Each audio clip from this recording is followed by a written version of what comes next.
بسم اللہ الرحمن الرحیم۔ ایک خاتون بتاتی ہے کہ میری عمر 36 سال ہے۔ میری لو میرج ہوئی تھی۔ میں اور میرا شوہر کلاس فیلوز تھے اور ایک دوسرے کو 6 سال سے جانتے تھے۔ ہمیں ایک دوسرے سے بہت پیار ہو گیا تھا۔ دوران تعلیم ہی ہم نے فیصلہ کر لیا تھا کہ میرے شوہر کی جاب ہونے کے بعد گھر والوں کی رضامندی سے ہم شادی کر لیں گے۔ پھر میرے شوہر کی جاب کے بعد ہمارے گھر والے ایک دوسرے سے ملے اور آخر کار ہماری شادی ہو گئی اور اللہ تعالیٰ نے ہمیں ایک بیٹے سے نوازا۔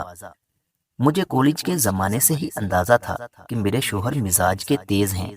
انہیں غصہ جلدی آتا ہے، لیکن ساتھ رہنے پر اندازہ ہوا کہ جب بھی انہیں غصہ آتا ہے ہمارا ہمیشہ جھگڑا ہوتا ہے۔ مجھے ہمیشہ یہ محسوس ہوتا تھا کہ وہ مجھے کنٹرول کرنے کی کوشش کرتے ہیں۔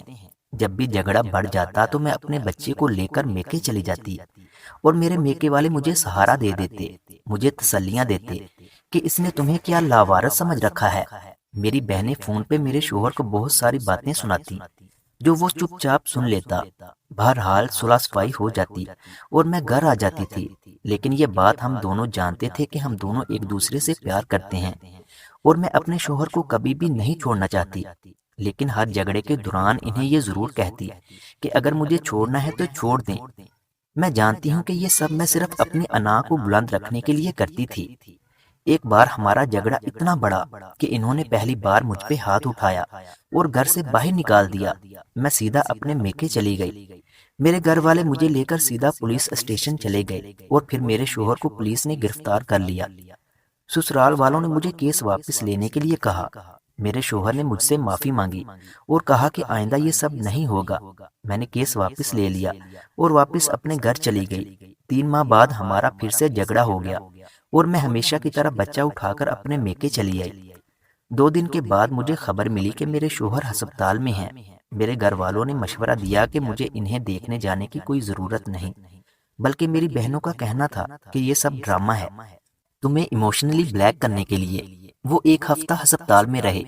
نہ میں اسے ملنے گئی اور نہ ہی کال کی۔ کچھ دنوں بعد مجھے طلاق کا سمن ملا۔ مجھے طلاق نہیں چاہیے تھی، مجھے اپنے شوہر سے محبت تھی۔ میں اپنا گھر خراب نہیں کرنا چاہتی تھی، لیکن میری انا آڑے آ رہی تھی۔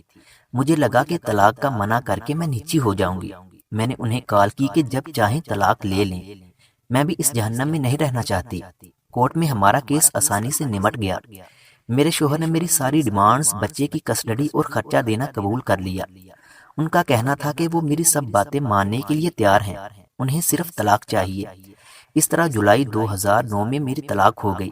میرے شوہر نے کچھ عرصے بعد دوسری شادی کر لی۔ ان کے بچے بھی ہو گئے، لیکن میرے بچے سے ملنے اکثر آتے ہیں، اس کی ہر ضرورت کا خیال رکھتے ہیں۔ بچے کا خرچہ مجھے پابندی سے ملتا ہے، بلکہ میرا گزارا بھی انہی پیسوں سے ہوتا ہے۔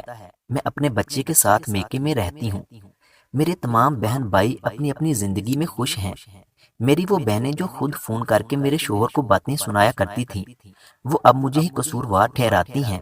مجھے اب احساس ہوتا ہے کہ میں اپنی شادی بچا سکتی تھی اگر میں نے ہر بات میں دوسروں کو شامل نہ کیا ہوتا۔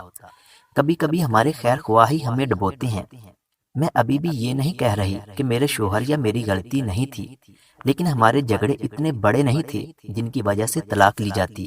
میری تمام شادی شدہ جوڑوں سے درخواست ہے کہ جہاں تک ہو سکے اپنے معاملات خود نمٹائیں۔ آپ کا خود سے بڑھ کر کوئی خیر خواہ نہیں ہو سکتا۔ مزید اس طرح کی ویڈیوز دیکھنے کے لیے ہمارے یوٹیوب چینل علمی روم کو سبسکرائب کریں۔